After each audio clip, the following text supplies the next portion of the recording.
Hello guys, आज के हम इस वीडियो में बात करने वाले हैं peer to peer lending platform के बारे में, जिन्हें शॉर्ट में P2P लैंडिंग प्लेटफॉर्म के नाम से भी जाना जाता है। So guys, peer to peer lending platforms are RBI registered entities which are engaged into the activity of accepting deposits and lending money just like banks and NBFCs. So जिस तरह banks and NBFCs हमसे deposit के form में पैसे लेते हैं और उन्हें अलग अलग बोरोवर्स को लेंड करते हैं, उसी तरह P2P लैंडिंग प्लेटफॉर्म भी हमसे डिपॉजिट के फॉर्म में पैसे लेते हैं और उन्हें आगे अलग अलग बोरोवर्स को लेंड करते हैं। अब peer to peer lending platforms banks and NBFC से किस तरह अलग है? सो बैंक्स एंड एनबीएफसी का जो लोन मार्केट है वो बहुत ब्रॉड है। So like it start from consumer loans to short term loans to medium term loans and extends up to long term loans, जहां पर the loan duration ranges from few months to 25 to 30 years at the max. Whereas P2P lending platform का जो market है या the only market that they have is consumer loans या short term loans वाला market, जहां पर the loan duration ranges और I would say the extends up to at the max 2 to 3 years, उससे ज्यादा नहीं, मतलब 2 to 3 years से ज्यादा आपको loan duration P2P lending platform का नहीं देखने को मिलेगा। अब ये सुनने के बाद एक क्वेश्चन दिमाग में आता है कि consumer loans and short term loans already banks and NBFCs दे रही है, राइट? तो फिर P2P लैंडिंग प्लेटफॉर्म की क्या जरूरत है? वो ऐसे अलग क्या कर रहे हैं? सो गाइस, वो लोग अलग कुछ नहीं कर रहे। कैसा है कि बढ़ते टाइम के साथ इंडिया में लोगों की स्टैंडर्ड ऑफ लिविंग बढ़ रही है। जब स्टैंडर्ड ऑफ लिविंग बढ़ती है तो लोग ज्यादा स्पेंड करते हैं और स्पेंड करने के लिए कैपिटल की जरूरत पड़ती है। अब ऐसे केस में बढ़ती कैपिटल रिक्वायरमेंट को फुलफिल करना सिर्फ बैंक्स और एनबीएफसी के अकेले के बस की बात नहीं रही। तो कहीं ना कहीं there was a need for an additional source of capital जो P2P लैंडिंग प्लेटफॉर्म हमें प्रोवाइड करता है। अब आते हैं कंप्लायंस पे। तो आरबीआई ने P2P लैंडिंग प्लेटफॉर्म को 2018 से रिकॉग्नाइज करना शुरू किया, मतलब from the year 2018 onwards they have started issuing licences to P2P lending platforms and as on today there are 25 to 27 P2P lending platforms approximately, जिसमें से Liquid Loans, Capital Float, Finzy, ऐसे कुछ नाम है। इसके अलावा और भी नाम आपको गूगल पर देखने को मिल जाएंगे। अब आते हैं इनके बिजनेस मॉडल पे। तो गाइस, इनका बिजनेस मॉडल बिल्कुल म्यूचुअल फंड की तरह है। सो जिस तरह म्यूचुअल फंड में आप जो इन्वेस्ट करते हो, ओके, वो इन्वेस्टमेंट आप उस फंड में करते हो और उस फंड का जो फंड मैनेजर होता है वो आपके बिहाफ पर उस इन्वेस्टमेंट को अलग अलग सिक्योरिटीज में इन्वेस्ट कर देता है। उसी तरह P2P लैंडिंग प्लेटफॉर्म में जब आप इन्वेस्ट करते हो तो आपकी इन्वेस्टमेंट वो P2P लैंडिंग प्लेटफॉर्म या उसका जो मैनेजर होता है वो अलग अलग बोरोवर्स में डिवाइड कर देता है। और यहां पर जब हम अलग अलग बोरोवर्स की बात करते हैं तो the number of diversification of borrowers that you get is 100 to 200, मतलब 50 to 60 बोरोवर्स की भी बात नहीं हो रही है। और जितने ज्यादा बोरोवर्स, उससे क्या हो जाता है कि आपको डाइवर्सिफिकेशन मिल जाता है और आपका रिस्क उतना मिटिगेट हो जाता है। अब और भी कुछ पॉइंट्स है जो इसको म्यूचुअल फंड के साथ लिंक करते हैं या which is similar to the mutual fund. वो ये है कि जैसे म्यूचुअल फंड का पोर्टफोलियो ट्रांसपेरेंट होता है, मतलब जैसे आप किसी फंड में इन्वेस्ट कर रहे हो तो आपको पता चल जाता है उसके पोर्टफोलियो सेक्शन से कि वो कहां कहां इन्वेस्ट कर रहा है, कौन से शेयर में कर रहा है, कौन से सिक्योरिटीज में कर रहा है। उसी तरह P2P लैंडिंग प्लेटफॉर्म में जो भी आपकी इन्वेस्टमेंट गई है वो किन किन बोरोवर्स में डिवाइड हुई है, उसकी पूरी डिटेल आपको आपके पोर्टफोलियो सेक्शन में देखने को मिलती है। अब वहां पर कौन कौन सी डिटेल दी जाती है बोरोवर्स की? तो सबसे पहले बोरोवर का नाम, उनका सिबिल स्कोर, उन्होंने किस पर्पज के लिए लोन लिया है, आपकी इन्वेस्टमेंट का कितना प्रोपोर्शन उनको लैंड हुआ है और उन्होंने कितने टाइम ड्यूरेशन के लिए लोन लिया हुआ है। तो इतनी डिटेलिंग आपको आपके पोर्टफोलियो सेक्शन में आपके बोरोवर्स के बारे में देखने को मिलती है।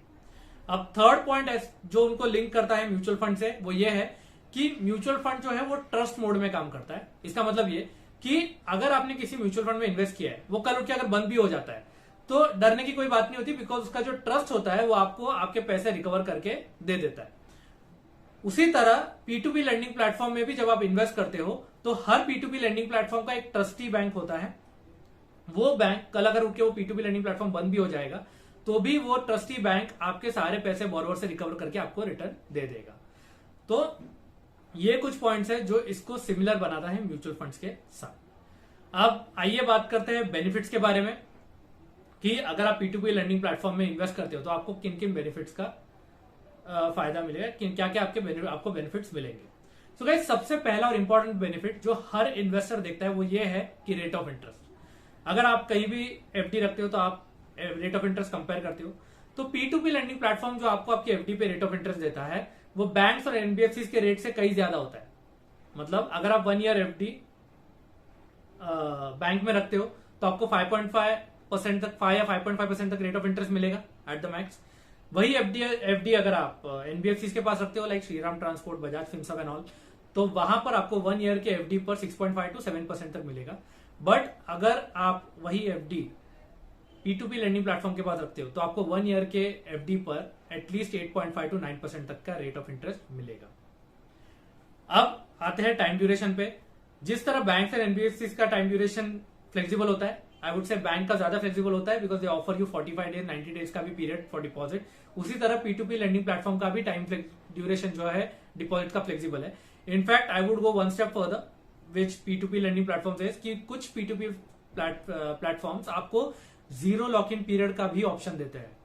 Yes right, zero lock in period मतलब अगर आप अपनी इन्वेस्टमेंट वहां पर रख रहे हो and if you don't want any kind of time commitment to be given, तो आपको कोई टाइम फ्रेम देने की जरूरत नहीं है। देयर इज नो इशू, आप जीरो लॉक इन पीरियड में इन्वेस्ट करो, आप जितने दिन रखोगे उसके हिसाब से आपको रेट ऑफ इंटरेस्ट दिया जाएगा। एंड इसमें भी और अच्छी बात यह है कि जीरो लॉक इन पीरियड में भी वो आपको अच्छा रेट ऑफ इंटरेस्ट देता है which is around 7 to 8%, which is still higher than the banks and NBFCs at that given range of deposit period। तो ये एक विन विन सिचुएशन हो जाती है इन्वेस्टर के लिए कि आपको कोई कमिटमेंट भी नहीं देना है और फिर यहां पर आपको रेट ऑफ इंटरेस्ट भी अच्छा मिल रहा है। अब जीरो लॉक इन की बात करें तो ये एग्जैक्टली जीरो लॉक इन नहीं होता, बट मिनिमम 15 डेज का टैट होता है। अब जीरो लॉक इन वाला भी ऑप्शन सारे के सारे एनबीएफसी P2P लैंडिंग प्लेटफॉर्म आपको प्रोवाइड नहीं करते। कुछ काउंटेबल P2P लैंडिंग प्लेटफॉर्म है जो आपको जीरो लॉक इन पीरियड का बेनिफिट देते हैं। इसके अलावा सारे P2P लैंडिंग प्लेटफॉर्म आपको ये बेनिफिट नहीं देते हैं। ज्यादातर P2P लैंडिंग प्लेटफॉर्म आपको 3 months 6 months या 1 ईयर का बेनिफिट देते हैं, but zero lock in period आपको बहुत कम लोगों के पास देखने को मिलेगा। अब आते हैं कंप्लायंस के ऊपर। तो एज एन इन्वेस्टर आप मैक्सिमम 50 लाख रुपीज इन्वेस्ट कर सकते हो P2P लैंडिंग प्लेटफॉर्म के पास। 50 लाख से ऊपर आप इन्वेस्ट नहीं कर सकते क्योंकि ऐसी आरबीआई की गाइडलाइंस है कि वो 50 लाख से ज्यादा किसी भी इन्वेस्टर की डिपॉजिट्स नहीं ले सकते। और उसमें भी एक क्राइटेरिया है कि आप फर्स्ट 10 लाख तक विदाउट एनी कंप्लायंस इन्वेस्ट कर सकते हो। मतलब पहले 10 लाख अगर आप इन्वेस्ट कर रहे हो तो आपको किसी भी तरह का डॉक्यूमेंट या कुछ करने की जरूरत नहीं, नॉर्मल केवाईसी के साथ आप इन्वेस्ट कर दो, हो जाएगा।